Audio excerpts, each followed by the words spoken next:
This is a story about love.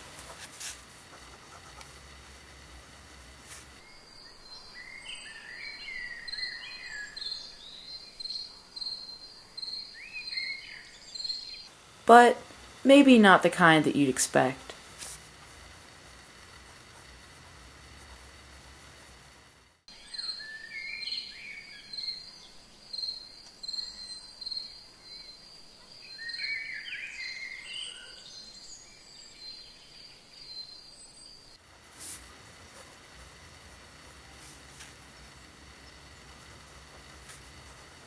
I guess you could say that it all started back when I was a kid. I wasn't really surrounded by many children at all. I guess you could say all I had was nature growing up. No matter where you looked outside, there were trees as far as the eye could see.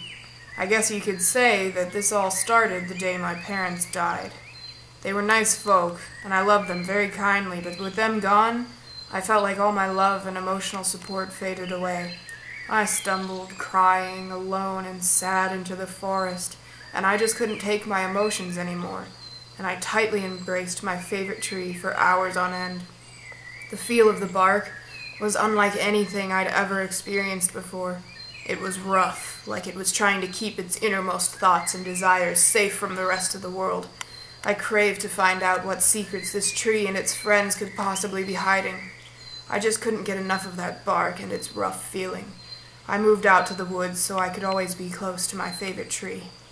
The seasons passed, and we stayed together through all the seasons, whether it was glorious spring, when her new leaves awakened in their natural beauty every year, the blistering hot summer, when her shade kept me cool, the awe-inspiring fall, when her leaves changed into beautiful colors and flew away in the wind, and of course the winter.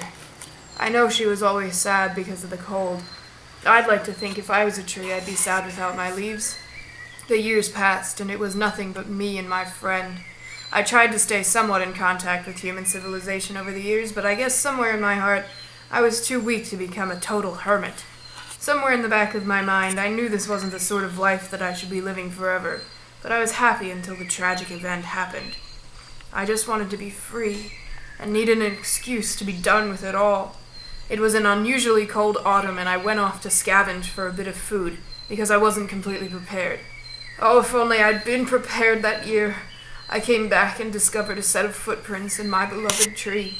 She had been marked by a stranger for the maple collecting season. I couldn't live with the fact that my pure, lovely tree had been defiled by another. I just couldn't bring myself to touch that which was sullied by the hands of another. I couldn't take it. I had to leave. But whenever the season changes, and the leaves grow anew after a harsh winter, all it does is remind me that it's nothing but a new, sad year. Nature should bring happiness and peace to people, but all it does is make me feel like I'll never be able to love again.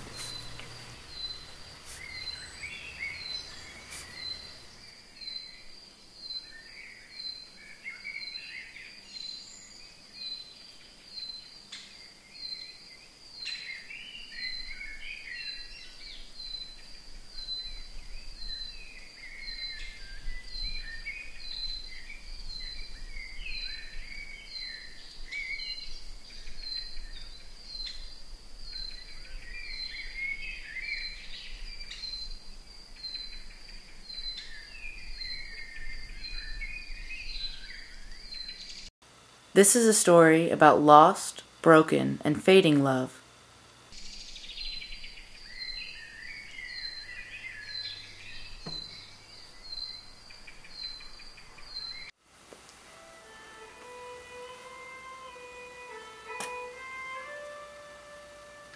I grew up watching my father, the proprietor of Pussypotamia. He loved women, he loved them a lot. He would always tell me, taking a long drag from his cigar, "Tits are life."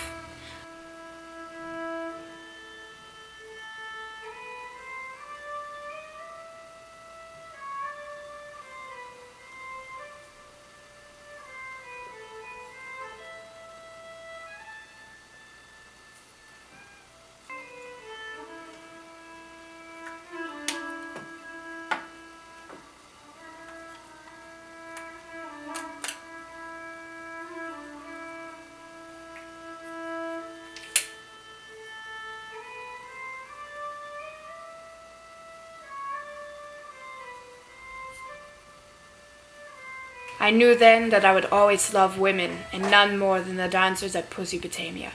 When I finally took over for my father, I hired girls from every province, other countries, every color. No other club had girls with such beauty and grace. I thought I belonged in this world with them.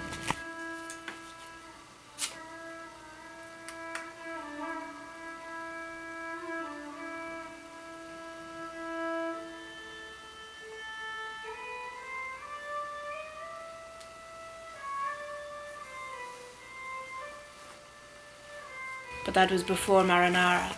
She was as delicate as a trickle of maple sliding down the bark of a tree. I watched her dance every evening.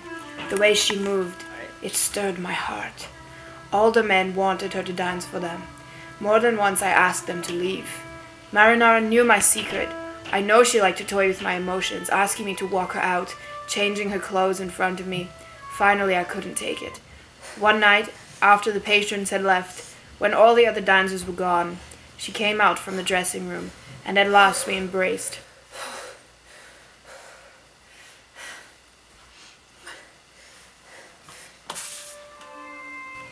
We only made love once, but it made me whole, and she promised she'd never leave. I believed her.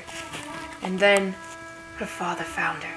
He came to Pussypotamia and took her away, screaming that she'd never return to this den of sin again. And that was it. She disappeared with my love and my life, and I was left alone.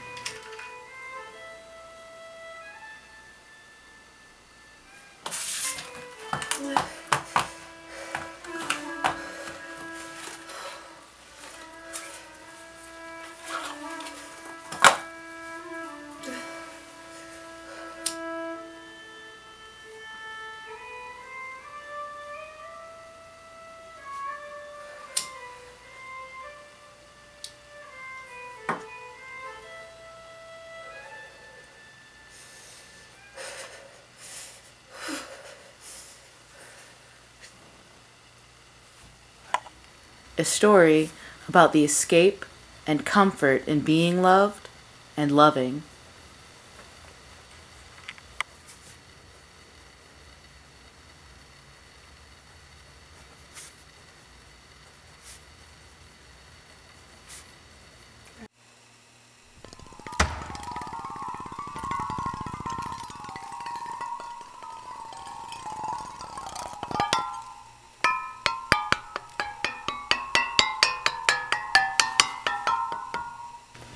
My children. Where are my children? Frederick had them. I had to pick them up from school. He must be with his woman. She's so much prettier than me. I saw her with him. How happy they looked.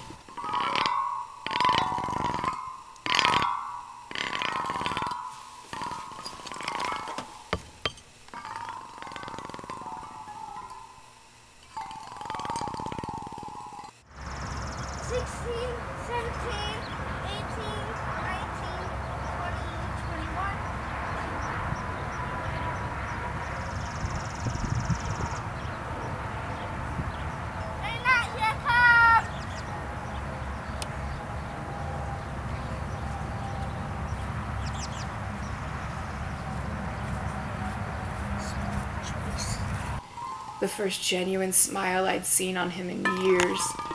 My children won't be good for her. They want to stay with me forever. Remember when we used to get ice cream after church? Pistachio, chocolate, butter pecan. We don't eat ice cream anymore.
I look at the water, I see the waves. You would make castles in the sand. Daddy fell asleep and I tried to float, but I sank. I drifted in the water. Let it crush me, let it soak into my lungs, and there I was living at last.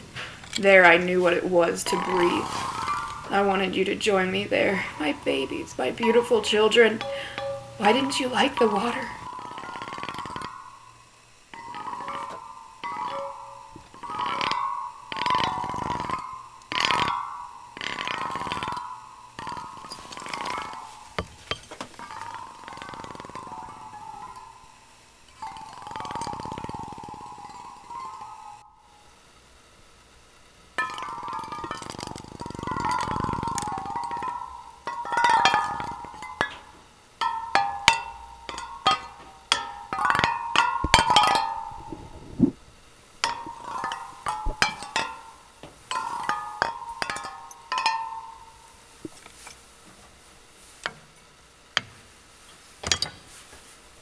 Don't you love me anymore?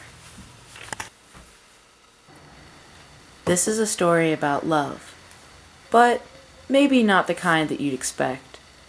This is a story about lost, broken, and fading love. A story about the escape and comfort in being loved and loving.